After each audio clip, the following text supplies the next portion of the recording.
Hello everyone, welcome to Krishna coaching centre class 11 political theory. और हमारा chapter चल रहा है piece.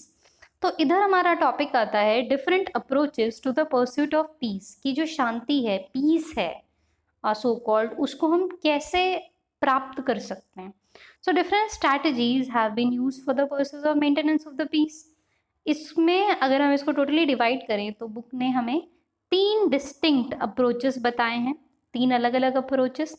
First approach accord centrality to the state, respects their sovereignty and treat competition among them as a fact of life। पहला क्या बोला कि centre बनाओ स्टेट का, या एक तरीके से सेंटर को पावर दो। एक पूरा कंट्री है, सेंट्रल एडमिनिस्ट्रेशन है उसका, और लोग और पूरा वर्ल्ड उसकी सवेरेंटी को, सवेरेंटी का मतलब होता है खुद से फैसले लेने की क्षमता, उसको इज्जत कर रहे हैं। एक तो ये चीज हो गई। अब main concern is with the proper management of this competition. अब सबकी अपनी अपनी कंट्रीज है, बट सबका एक कंपटीशन भी तो लगा रहता है।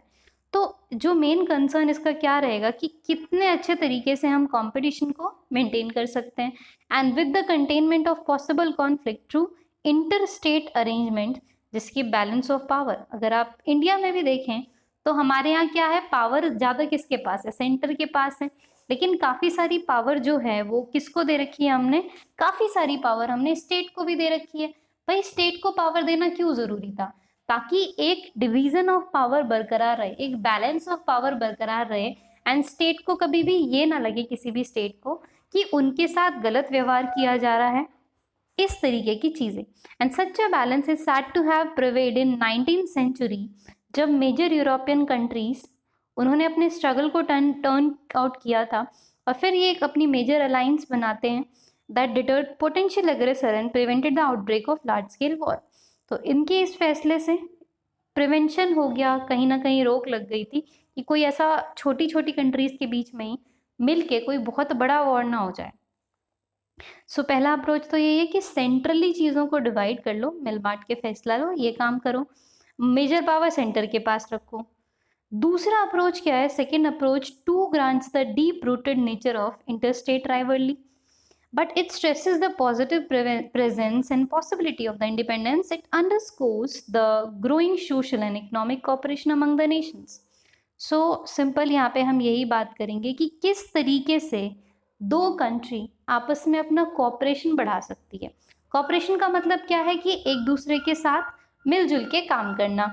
एक कंट्री जब दूसरी कंट्री को कॉपरेट करेगी, भाई एक कंट्री दूसरी कंट्री की मदद कर रही है, जरूरत पड़ने पे वो भी मदद करेंगे, तो ये क्या करेंगे, एक तरीके से इंटरनेशनल फ्रेंडशिप्स हो जाती हैं। जैसे if I talk about India, India की काफ़ी सारे कंट्रीज से बहुत अच्छी फ्रेंडशिप है, भूटान से बहुत अच्छी फ्रेंडशिप है। ये सब चीज़ें क्या रहेंगी कि दिमाग में कहीं ना कहीं रहेगा कि हाँ, हमें शांति बरकरार रखनी है। तो फर्स्ट 2 अप्रोचेस तो ये हो गए। Third, consider the state system to be passing phase of human history. अब देखिए तीसरा ना थोड़ा सा यूटोपियन है, थोड़ा सा इमेजिनरी है। तीसरा पॉइंट क्या बोलता है कि जो आपका स्टेट है या सरकार है, वो ह्यूमन हिस्ट्री का एक पासिंग फेस है, ये धीरे धीरे बीत जाएगा। ये क्या बोलते हैं कि पूरा वर्ल्ड एक ग्लोबल विलेज बन जाएगा, कोई गवर्नमेंट नहीं होगी, या गवर्नमेंट होगी तो उसकी पावर बहुत कम होगी, और सब लोग पीसफुली रहेंगे। So it envisages the emergence of supra national order and sees the fostering of global community as sure guarantee of peace. तो कह रहे हैं कि जब ऐसा कोई नाम ही नहीं रहेगा, जैसा कोई स्टेट ही नहीं रहेगा, तो सब लोग क्या रहेंगे, ग्लोबली पीसफुल रहेंगे। अब seats of such community are expanding interactions and coalitions across state boundaries, जिसके अंदर बहुत सारी चीजें हैं। तो इस तरीके से क्या होगा, वर्ल्ड पीस स्टैब्लिश हो जाएगा। अब देखिए यहाँ पे दे रखा है पैसिफिज्म के बारे में। पैसिफिज्म मतलब वो एक तरीके से शांति होनी चाहिए हर जगह, शांतिवादी जो लोग होते हैं, शांतिवाद बोल सकते हैं हम इसे। So pacifism preaches opportunity to war or violence as a mean of settling disputes. So pacifism क्या बोलता है कि कभी भी किसी भी डिस्प्यूट को सॉल्व करने के लिए हमें वायलेंस का सहारा नहीं लेना चाहिए।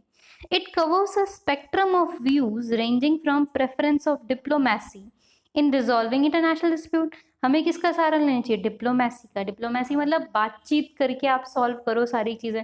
ऐसा नहीं जरा सा कुछ हुआ और आपने वॉर कर दिया, उसने वॉर कर दिया और लड़ाई झगड़े में आपका भी नुकसान जी, मेरा भी नुकसान। सो पैसिफिज्म क्या है? It is a principle of pragmatism. अब प्रिंसिपल्ड पैसिफिज्म का मतलब सिंपली वो चीज़ें करना जो मोरली करेक्ट है, क्योंकि वो कह रहे हैं कि वॉर का यूज़ करना, हथियारों का यूज़ करना, इट इज़ मॉरली रॉन्ग। तो stick to it, make your policy dove और डविश। डव का मतलब क्या होता है? डव बहुत ही नाजुक सी एक बर्ड होती है, तो बोलते हैं कि हमारी पॉलिसी भी ऐसी डविश पॉलिसी होनी चाहिए, लवली पॉलिसी होनी चाहिए कि कोई भी हमारा दुश्मन बनना ही ना चाहे। सो अगर कोई बन भी रहा है तो आप डविश पॉलिसी से, आप प्यार प्यार से उसको समझाने की कोशिश करो, उससे सब चीज़ें डील करो, और फिर क्या निकलेगा? फिर धीरे धीरे इस चीज़ का समाधान अपने आप निकल जाएगा। डव का एकदम उल्टा होता है hawk policy, eagle policy. Eagle policy is something जो क्या बोलती है कि नहीं भैया, वायलेंस तो होना ही चाहिए। इन द सेंस वायलेंस की ज़रूरत पड़ेगी पड़ेगी, आज नहीं पड़ रही है कोई दिक्कत नहीं है, हो सकता है आपको 1 साल बाद पड़े, 10 साल बाद पड़े, 100 साल बाद पड़े, बट एक अच्छी पावर आपके हाथ में होनी चाहिए। बहुत ही सिंपल सा एग्जाम्पल क्या होता है कि आप ये देखिए, हम बातों बातों में कहें कि जी शांति दूत है, हम शांति बरकरार रख रहे हैं, लेकिन वर्ल्ड का मोस्ट पावरफुल कंट्री कौन है जिसके पास लिटरली पावर ज़्यादा है? और पावर किस चीज़ की? वॉयलेंस करने की, ना कि मोहब्बत फैलाने की। तो ज़्यादा पावरफुल कौन? जिसके पास ठीक है कहीं ना कहीं वॉयलेंस की क्षमता है। सो द यूनाइटेड नेशन एक बॉडी बनाई गई थी वर्ल्ड वॉर 2 के बाद। उसका एक ही मकसद था कि भाई वर्ल्ड वॉर 3 ना हो जाए, क्योंकि अब ऑलमोस्ट बहुत सारी कंट्रीज न्यूक्लियर सफिशिएंट हैं, अच्छी खासी न्यूक्लियर पावर्स हैं उनके पास। तो अगर वो इतने पावरफुल हैं और वो एक दूसरे पे अटैक करेंगे तो कोई तीसरे पे कर देगा, कोई चौथे पे, तो पूरे वर्ल्ड के बचने के चांसेस हैं ही नहीं। तो सिक्योरिटी काउंसिल, उन्होंने बहुत सारी चीज़ें करी। अच्छा, उन्होंने वीटो पावर दे रखी है 5 डोमिनेंट स्टेट्स को, जो क्या करते हैं कि जो भी इंटरनेशनल लेवल पे बड़े फैसले होते हैं इन्हीं पांचों से पूछ के किए जाते हैं। और ये जो पांचों कंट्री हैं, ये क्या करेंगी? अगर कह देंगी ओके तो सही है, नहीं ओके कहेंगी, अच्छा इनमें से एक भी मना कर दे तो वो चीज़ कभी पास नहीं होती। आपको कोई भी चीज़ें पास आउट करवानी है वहां से, तो 5 की 5 कंट्रीज इस चीज़ से ओके होनी चाहिए। ये 5 कंट्रीज कौन कौन सी है? यूएस है, यूके है, फ्रांस है, रशिया है और चाइना है। तो ये 5 कंट्रीज के पास इन 5 कंट्रीज को super power of the world भी बोला जाता है। इस पार्ट को हम यहीं तक रखते हैं, इसका अगला पार्ट हम कवर करेंगे अपनी अगली वीडियो में। Thank you so much, I will meet you all in my next video. Thank you.